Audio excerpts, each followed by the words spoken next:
ধর্ম সংস্থাপন অর্থয়া সম্ভবমি যুগে যুগে। অথ শ্রী শ্রীকাল কি শ্রীমদ্ ভগবত গীতা, দ্বিতীয় অধ্যায় শ্রী শ্রীকাল কি সাংখ্যযোগ নামক চতুষ্ষষ্টি শ্লোক পাঠম। শ্রী শ্রীকাল কি ভগবান মালো বাবা উবাচ।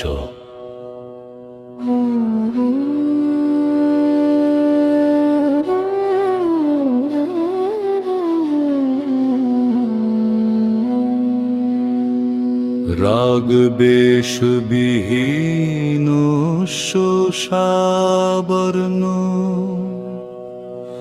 ধর্ম সেবিনে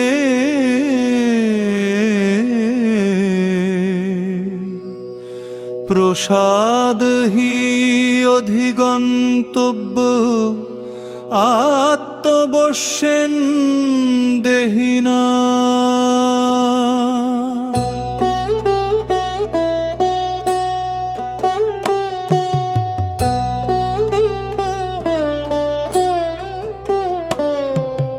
রাগ বেশ বিহীন শোষাবর্ণ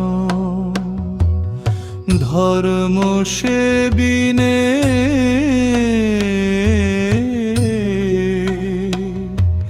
প্রসাদ হি অধিগন্তব্য আত্মবশ্যেন দেহিনা।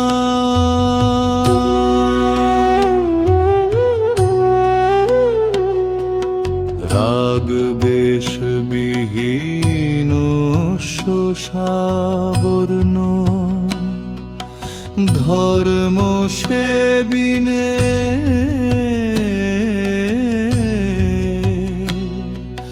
প্রসাদ হি অধিগন্তব্য আত্মবশ্যেন দেহিনা।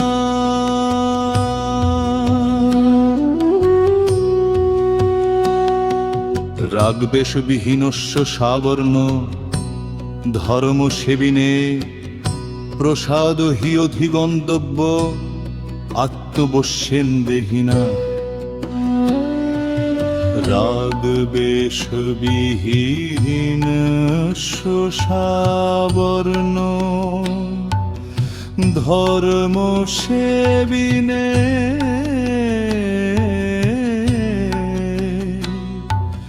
প্রসাদ হি অধিগন্তব্য আত্মবশ্যেন দেহিনা।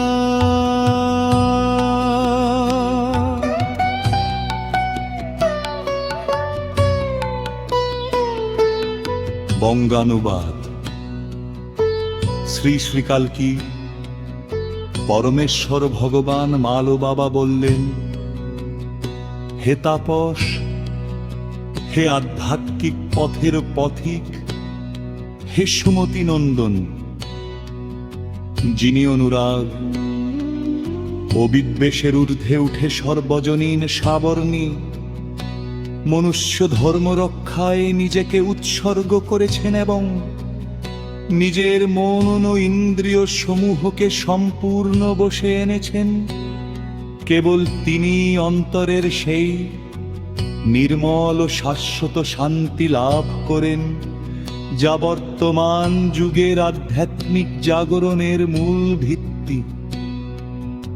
গীতার দর্শনের মেলবন্ধন। শ্রী শ্রীকাল কি মহারিষি মালো বাবার শান্তা ও তাপস দর্শনে সাবর্ণ বোধের প্রসন্নতা। শ্রী শ্রীকাল কি মহারিষি মালো বাবা শিক্ষা দেন যে বর্তমান যুগে ধর্মের নামে যে বিভেদ অস্থিরতা তা থেকে মুক্ত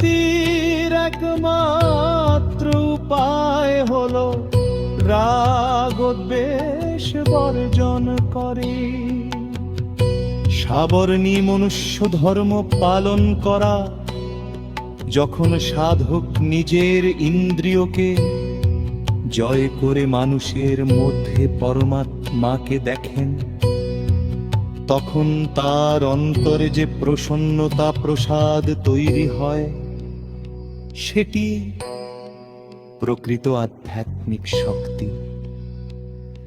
এই শক্তি সাবর্ণী মনুষ্য ধর্ম রক্ষায় একজন সাধককে অপরাজেয় করে তোলে। শ্রী শ্রী কালকি মহাইষী মালবাবার দর্শনে প্রসন্নতা কোন স্থবিরতা নয়, বরং তা হলো জগতের মঙ্গলের জন্য লিপ্ত থেকেও আসক্তিহীন থাকার এক অটল সামর্থ্য। শ্রীমদ্ ভগবদ্ গীতার ২য় অধ্যায় ২৬ নম্বর শ্লোকটি স্থিত প্রজ্ঞ ব্যক্তির জাগতিক ব্যবহারের শ্রেষ্ঠ উদাহরণ প্রদান করে।